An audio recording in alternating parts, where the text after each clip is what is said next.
Hi అందరికీ నమస్కారం. నేను ఈరోజు మీ ముందుకి ఇంకొక సరికొత్త టాపిక్తో వచ్చేసాను. మరి వీటి గురించి మనకి మరిన్ని వివరాలు తెలియజేయడానికి Axis career counsellors managing director professor C S Sharma గారు మనతో ఉన్నారు. సార్, ఇప్పుడు మనకి ఏబిఎంలో కోర్స్ చేసిన వాళ్ళకి ఫస్ట్ వచ్చే ఆలోచన, మైండ్లో క్వశ్చన్ మార్క్ ఏంటి అంటే, అసలు మాకు ప్లేస్మెంట్స్ ఎక్కడ పడతాయి, ఒకవేళ పడితే శాలరీ ప్యాకేజెస్ ఎలా ఉండబోతున్నాయి?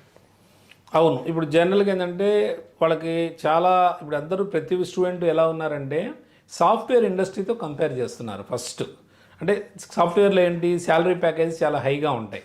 అంటే ఆల్మోస్ట్ ఇప్పుడు అమెజాన్, గూగుల్ ఇలాంటి వాటిలో అయితే ఆల్మోస్ట్ 25, 27 ఆల్మోస్ట్ క్రోర్స్లో కూడా ఉన్నాయి. సో అంత అంటే మనం అలాగైతే ఉండదు. కాకపోతే మేనేజ్మెంట్ ఎడ్యుకేషన్కి సాఫ్ట్వేర్ ఇండస్ట్రీకి పెద్ద డిఫరెన్స్ ఏంటంటే మీకు ఏంటంటే ఇక్కడ సెక్యూరిటీ ఉంటుంది. మేనేజ్మెంట్ దీనిలో ఏంటంటే జాబ్ సెక్యూరిటీ ఉంటుంది. బట్ వేరేజ్ ఇన్ సాఫ్ట్వేర్లో సెక్యూరిటీ ఉండదు. ఎందుకంటే అది ప్రెజర్ ఎక్కువ సాఫ్ట్వేర్లో. అది డిపెండ్స్ ఆన్ ఇంటర్నేషనల్ మార్కెట్. అంటే యుఎస్, యూకే అటుపక్క బాగుంటే మార్కెట్ ఆటోమేటిక్గా శాలరీ ప్యాకేజెస్ బాగుంటాయి. సో జాబ్ కూడా కొంత నిలుస్తుంది కొన్ని రోజులు. అదే కనుక మీకు అక్కడ పరిస్థితి బాగుండకపోతే, ఇప్పుడు కంప్లీట్గా యూఎస్లో ఉంది, కంప్లీట్ రెసిషన్ ఉంది కంప్లీట్గా. ఆ రెసిషన్ ఉండటం వల్ల ఇక్కడ కూడా ఆల్మోస్ట్ టాప్ కంపెనీస్ అన్నీ కూడా ఎంప్లాయీస్ని రిమూవ్ చేస్తూ ఉన్నారు. సో ఇక్కడైతే ఏంటంటే మీకు ఇక్కడ ఉన్న మేనేజ్మెంట్ ఎడ్యుకేషన్ ఉన్న మెయిన్ ఫ్లేవర్ ఏంటంటే మేనేజర్స్ అంత ఎక్స్పీరియన్స్ ఉన్న వాళ్ళు ఎమ్మడే దొరకరు. సో దొరకపోవడం వల్ల ఏంటంటే జాబ్ సెక్యూరిటీ బాగా ఉంటుంది. రెండోది, సాఫ్ట్వేర్లో ఉన్నంత స్ట్రెస్ యాక్చువల్గా ఇందులో ఉండదు. ఎందుకు ఉండదంటే ప్రోగ్రామర్స్కి ఏంటంటే సాఫ్ట్వేర్లో ఒక టార్గెట్ ఇచ్చి ఆ టార్గెట్ ఒక 24 అవర్స్ లేకపోతే వీకెండో కంప్లీట్గా అది కంప్లీట్ టార్గెట్ చేస్తేనే వాళ్ళకి నెక్స్ట్ అనేది ఉంటుంది. సో నెక్స్ట్ టాపిక్ ఇవ్వడం అనేది, లేకపోతే ఆ ప్రెజర్ మటుకు కంటిన్యూ అవుతూనే ఉంటుంది. బట్ వేరేజ్ ఇక్కడ ఏంటంటే మీకు అలా ఉండదు. మేనేజ్మెంట్లో స్ట్రెస్ అనేది ఎలా ఉంటుందంటే టీం ఉంటుంది. యాక్చువల్గా మీకు ఏందో 25 మెంబర్సో 30 మెంబర్సో ఉంటారు. ఆ టీంకి వెళ్తుంది ప్రెజర్. అంటే మేనేజర్ అనేవాడు ఏం చేస్తాడంటే ఆ టీం లీడ్ చేస్తూ ఉంటాడు. What ever you have the stress actually simply you try to put on others head. అంటే మీ టీం మెంబర్స్కి అది వెళ్తుంది. సో మీరు వాళ్ళని ఫాలో అప్ చేయడం వరకే ఉంటుంది ఇందులో. దానివల్ల ఏంటంటే మీకు అంత స్ట్రెస్ అయితే అనిపించదు. ఒకవేళ మీ టీంలో ఒకళ్ళు బాగా చేయట్లేదు అంటే work, just you can give the complaint to other higher authority, then they can take the action. So అంతే, అంతమించి అంత ఉండదు. దట్టు రొటీన్ వర్క్ కదా ఇక్కడ. ఇప్పుడు సాఫ్ట్వేర్లో అయితే అట్లా కాదు కదా. సాఫ్ట్వేర్లో ఏంది, ఒక కొత్త సాఫ్ట్వేర్ వచ్చిందంటే కంపల్సరీ నేర్చుకొని తీరాలి. నువ్వు బై హుక్ ఆర్ క్రుక్ నువ్వు నేర్చుకుంటేనే నీ జాబ్లో ఉంటావు. బట్ వేరే ఇన్ మేనేజ్మెంట్ అట్లా ఉండదు కదా. నువ్వు రోజు ఏం చేస్తున్నావో కొత్తగా ఏం ఉండదు వర్క్. బట్ కొత్త సబ్జెక్ట్ వచ్చినా సరే నువ్వు అందులో పెద్ద నేర్చుకోవాల్సింది ఏమి ఉండదు. Just you can fix the target to somebody, అంతే. సో దానివల్ల నీకు జాబ్ సెక్యూరిటీ ఉంటుంది. ఇంకా నీకు సీనియారిటీ పెరుగుతున్న కొద్దీ కూడా మార్కెట్లో కూడా డిమాండ్ ఉంటుంది. సీనియర్ మేనేజర్స్ దొరకాలంటే చాలా కష్టం. సో దానివల్ల ఏంటంటే ఇక్కడ ఉన్నంత సెక్యూరిటీ సాఫ్ట్వేర్లో ఉండదు. శాలరీ ప్యాకేజెస్ అంటారా, ఇనీషియల్గా కొంత ఎక్కువ ఉండొచ్చు salary packages. But long standing చూసుకుంటే ఇది 100% సెక్యూరిటీ. ఇప్పుడు చాలామంది కూడా బీటెక్ కంప్యూటర్ సైన్స్ చేసి కూడా ఈవెన్ టాప్ కంపెనీస్లో జాబ్స్ వచ్చిన వాళ్ళు కూడా ఎందుకు మేనేజ్మెంట్ ఎడ్యుకేషన్కి వస్తున్నారంటే that is the only reason.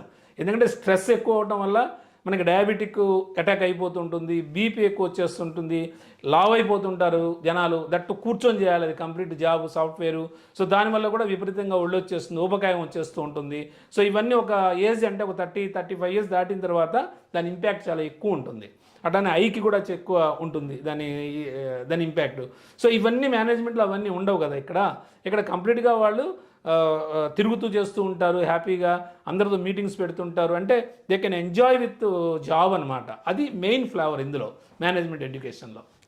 Sir, నార్మల్గా మనకి పీజీడిఎం కానివ్వండి లేకపోతే ఎంబీఏ కోర్స్కి అసలు ఎలాంటి ఇంపార్టెన్స్ ఉంది లేదు, మనకి అలాగే అకాడమిక్ సిలబస్ మీరు అసలు ఈ రెండింటిని ఏ రకంగా కంపేర్ చేసి చెప్తారు?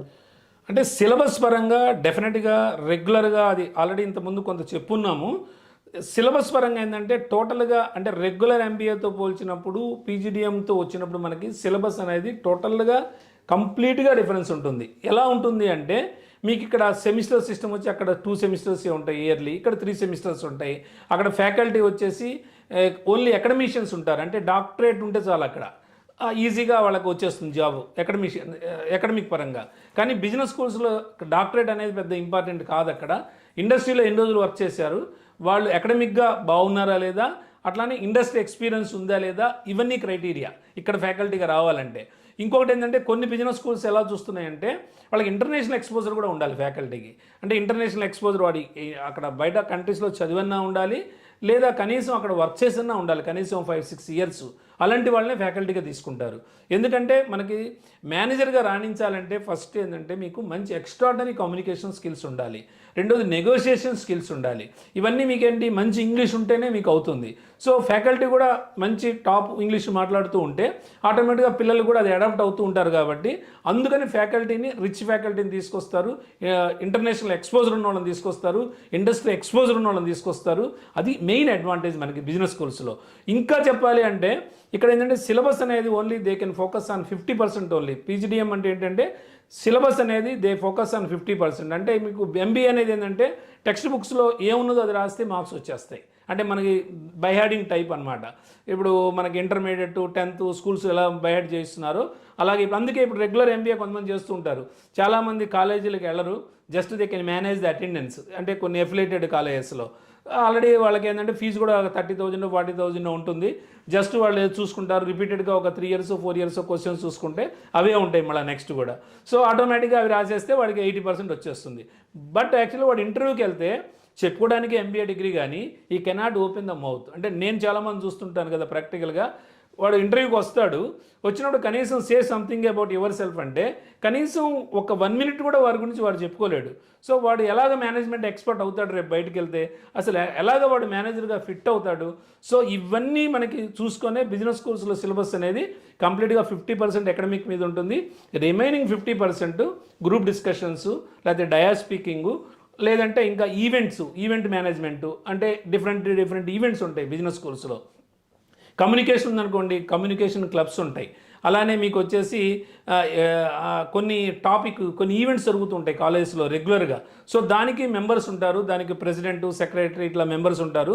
సో దాదాపుగా ప్రతి బిజినెస్ స్కూల్లో కూడా ఒక 10 to 15 వరకు క్లబ్స్ ఉంటాయి. సో వీళ్ళు ఏం చేస్తారంటే దానికి మెయిన్ సెక్రటరీనో ప్రెసిడెంటో they have to coordinate with each and every one. ఎందుకంటే వీడు రేపు మేనేజర్ అవుతున్నాడు కాబట్టి డెఫినెట్గా వాడు చేయాల్సింది రేపు అదే కదా బయటికి వెళ్తే. సో ఇట్లా ప్రాక్టికల్ ఎక్స్పోజర్ ఇవ్వటం కోసమే చూస్తారు. ఇంకా సపోజ్ ఇప్పుడు కంపెనీస్ నుంచి ఈ ప్లేస్మెంట్స్ అవుతూ ఉంటాయి, టాప్ కంపెనీస్ వచ్చినప్పుడు ప్లేస్మెంట్స్ అవుతున్నప్పుడు అసలు ఫ్యాకల్టీ ఇన్వాల్వ్ అవ్వరు కాలేజీల్లో. సో పీజీడీఎం కాలేజెస్లో వీళ్ళు కంప్లీట్గా మొత్తం స్టూడెంట్సే మానిటర్ చేస్తారు. వాడిని రిసీవ్ ఎయిర్పోర్ట్ దగ్గర నుంచి ఆల్మోస్ట్ వాళ్ళని సెండ్ ఆఫ్ ఇచ్చే వరకు కూడా మొత్తం స్టూడెంట్సే ఆర్గనైజ్ చేస్తారు. అంటే ప్లేస్మెంట్స్ ఎలాగ చేయాలి, ఎందుకంటే రేపు రేపు రిక్రూట్మెంట్కి వెళ్ళినప్పుడు హెచ్ఆర్కి వెళ్తే డెఫినెట్గా వీళ్ళు చేయాలి కదా అది. సో ఇక్కడే అంతా ప్రాక్టికల్గా మొత్తం ఎక్స్పోజర్ వచ్చేస్తుంది. సో అంటే నిజంగా చెప్పాలంటే బిజినెస్ స్కూల్స్లో చదివిన స్టూడెంట్స్ ఎలా ఉంటారంటే ఇండస్ట్రీకి రెడీ టు కమ్ అన్నట్టు ఉంటారు. అంటే ఆల్మోస్ట్ 100% రెడీగా ఉంటారు. సో ఇంకా వాళ్ళు ఎటువంటి ట్రైనింగ్ ఇవ్వాల్సిన అవసరం లేదు. అదే మామూలుగా ఎంబీఏ కాలేజ్ నుంచి వచ్చిన వాడైతే జస్ట్ ఎంబీఏ చేస్తే వాడు దాదాపు మళ్ళీ ఒక 3-4 months ట్రైనింగ్ ఇచ్చుకోవాలి. బట్ బిజినెస్ స్కూల్స్లో అయితే ట్రైనింగ్ కూడా అవసరం లేదు. జస్ట్ కంపెనీ నామ్స్ వాళ్ళ సిస్టము అదంతా ఎక్స్ప్లెయిన్ చేయగలిగితే ఈజీగా అడాప్ట్ అయిపోతాడు. కాబట్టి 100% అందుకే బిజినెస్ స్కూల్స్లో ఉన్నంత ఎంప్లాయ్మెంటు మీకు ఎంబీఏ కాలేజెస్లో అంత ఉండదు. That is the main flavour. అంటే మీకు కమ్యూనికేషన్ పరంగా చూసుకున్నా, ప్లేస్మెంట్ పరంగా చూసుకున్నా, ఇంకా మెయిన్ ఇంకొకటి ఉంది సర్టిఫికేషన్స్. అంటే మీకు ఒక్క సిలబస్ ఉంటేనే సరిపోదు. మీకు సిలబస్లో మీరు ఎంత పర్ఫెక్ట్గా ఉన్నా సో మీకు కొంత అకాడమిక్గా కూడా కొన్ని, అంటే నాట్ ఓన్లీ అకాడమిక్స్, అంటే కొన్ని ఇప్పుడు సాఫ్ట్వేర్లో ఉంది. సపోజ్ సాఫ్ట్వేర్లో అడ్వాంటేజ్ ఏంటి, మీకు అకాడమిక్తో పాటు సర్టిఫికేషన్స్ కూడా ఉంటే they can get the more packages. ఇప్పుడు మేనేజ్మెంట్ ఎడ్యుకేషన్లో కూడా ఆల్రెడీ కొంత సాఫ్ట్వేర్ ఇన్వాల్వ్ అయ్యి ఉంది. అంటే ఇప్పుడు ఎస్ఏపి ఉంది. సో ఎస్ఏపి చాలా ఎక్స్పెన్సివ్ కోర్సు, కానీ ఇప్పుడు మేనేజ్మెంట్ కాలేజెస్ అన్నింటిలో కూడా ఎస్ఏపి కొన్ని సర్టిఫికేషన్స్ ఇస్తున్నారు. అంటే ఎస్ఏపి అనేది ప్రతి చోట ఉంటుంది. ఫైనాన్షియల్ మాడ్యూల్స్ ఉంటాయి, హెచ్ఆర్ మాడ్యూల్స్ ఉంటాయి, ఇంకా అదరు వాటిలో కూడా ఉంటాయి శాప్ మాడ్యూల్స్. సో ఆ మాడ్యూల్స్ వరకు వీళ్ళు కవర్ చేస్తారు. అట్లానే ఇప్పుడు బిజినెస్ అనలిటిక్స్ తీసుకుంటే అది కంప్లీట్ సాఫ్ట్వేర్ రిలేటెడే. ఈవెన్ దో మేనేజ్మెంట్ డిగ్రీ అయినప్పటికీ టోటల్గా అది సాఫ్ట్వేరే. కాబట్టి దానిలో ఉన్న సర్టిఫికేషన్స్ అంటే హడూప్, పైథాను, లేకపోతే ఎస్ఏఎస్, ఆరు ఇలాంటి వాటిలో సపరేట్ ఓరియంటేషన్ ఉంటుంది. మళ్ళీ వాటికి కొన్ని సపరేట్ సర్టిఫికేషన్స్ వస్తాయి. రేపు స్టూడెంట్ కనుక ఇంటర్వ్యూకి వెళ్ళినప్పుడు అందరికీ డిగ్రీ ఉంటుంది, whether it is the PGDM or MBA. But what you have the additionally a value added అనేది చూస్తారు. అంటే మీకు అడిషనల్గా ఏమున్నాయి certifications, depends on that only you can get the more packages. అంటే అది ప్యాకేజెస్ డిసైడ్ చేయాలి అంటే వాల్యూ యాడెడ్ సర్టిఫికేట్స్ అనేది డెఫినెట్గా వైటల్ రోల్ అవుతాయి. సార్ ఇప్పుడు నార్మల్గా మనకి పీజీడిఎం లేకపోతే ఎంబీఏలో డ్యూయల్ స్పెషలైజేషన్స్ చేస్తుంటారు. ఈ డ్యూయల్ స్పెషలైజేషన్ వల్ల మన స్టూడెంట్స్కి వచ్చే ఇంపార్టెన్స్ ఏంటి, అండ్ అలాగే దానితో వచ్చే బెనిఫిట్స్ ఎలా ఉంటాయి? ఇది చాలా మంచి క్వశ్చన్. ఎందుకంటే ఇప్పుడు డ్యూయల్ స్పెషలైజేషన్ వల్ల చాలా అడ్వాంటేజెస్ ఉన్నాయి. కొన్ని ఎంబీఏ కాలేజెస్లో ఏంటంటే సింగిల్ స్పెషలైజేషనే ఉంటుంది. సో వాళ్ళు రీప్లేస్మెంట్కి వెళ్తున్నప్పుడు ఓన్లీ అది ఒక్కదానిలోనే వెళ్ళగలుగుతారు. అదే పీజీడీఎంలో ఏంటంటే ఆల్మోస్ట్ మేజరు మైనరు ఉన్న 2 సబ్జెక్ట్స్, సపోజ్ ఇప్పుడు హెచ్ఆర్ మార్కెటింగ్ ఉంది. సో హెచ్ఆర్కి వాడు ఇంటర్వ్యూకి వెళ్ళొచ్చు, మార్కెటింగ్లో కూడా ఇంటర్వ్యూస్కి వెళ్ళొచ్చు వాడు. సో రెండిట్లో కూడా ఎక్కడ ఎక్కువ ప్యాకేజ్ వస్తే దాన్ని సెలెక్ట్ చేసుకుంటాడు. అంటే కంపెనీ ఒకటి క్రైటీరియా, అట్లనే శాలరీ ప్యాకేజీ. సో ఈ రెండు చూసుకొని వాడు వెళ్తాడు. సో ఇప్పుడు ఫ్యూచర్లో సపోజ్ ఒక 5-6 ఇయర్స్ హెచ్ఆర్లో చేశాడు. సో వాడికి కొద్దిగా ఇసుకొచ్చేస్తుంది, మళ్ళీ ఇప్పుడు ఇదేనా అనుకొని మళ్ళీ ఏదైనా కొద్దిగా డైవర్స్ అవ్వాలంటే, అంటే వాడి డొమైన్ కొద్దిగా డైవర్స్ అవ్వాలంటే మళ్ళీ ఒక 5 ఇయర్స్ చేసిన తర్వాత కావాలనుకుంటే మళ్ళీ హెచ్ఆర్కైనా వెళ్ళొచ్చు, లేకపోతే మార్కెటింగ్కైనా వెళ్ళొచ్చు మళ్ళీ. సో 2 డ్యూయల్ స్పెషలైజేషన్ ఉండటం వల్ల మనకి ఇది అడ్వాంటేజ్. ఇట్లానే కొన్ని బిజినెస్ స్కూల్స్ ఏంటంటే ట్రిపుల్ స్పెషలైజేషన్ కూడా ఆఫర్ చేస్తున్నారు. అంటే ఇప్పుడు అగ్రి బిజినెస్ మేనేజ్మెంట్తో పాటుగా తర్వాత హెచ్ఆర్ కానీ మార్కెటింగ్ కానీ ఒకటి తీసుకోవచ్చు, లేదంటే అనలిటిక్స్ ఒకటి తీసుకోవచ్చు. ఇట్లా 3 సబ్జెక్టులు ఉండటం వల్ల ఏంటంటే 3 కంపెనీస్ కంటే ఈ రిలేటెడ్ కంపెనీస్ 3టికి కూడా వాడు ఇంటర్వ్యూస్కి అటెండ్ అవ్వచ్చు. సో ఎక్కడ హైయెస్ట్ ప్యాకేజ్ వెళ్తే అక్కడికి వెళ్తాడు. సో డెఫినెట్గా ఇది కూడా చాలా అడ్వాంటేజెస్ స్టూడెంట్కి. సో దానికి తగ్గట్టు మళ్ళీ రిలేటెడ్ సర్టిఫికేషన్స్ ఉంటాయి కోర్స్తో పాటు. సో అది చాలా అడ్వాంటేజ్ స్టూడెంట్కి అయితే. అదే డ్యూయల్ అట్లనే ట్రిపుల్ సబ్జెక్ట్స్ ఉండటం వల్ల. Thank you so much sir. అందరికీ చాలా చక్కగా వివరించారు. అటు పేరెంట్స్కి, అటు అలాగే స్టూడెంట్స్కి అందరికీ అర్థమయ్యే విధంగా చాలా చక్కగా చెప్పారు. Thank you so much.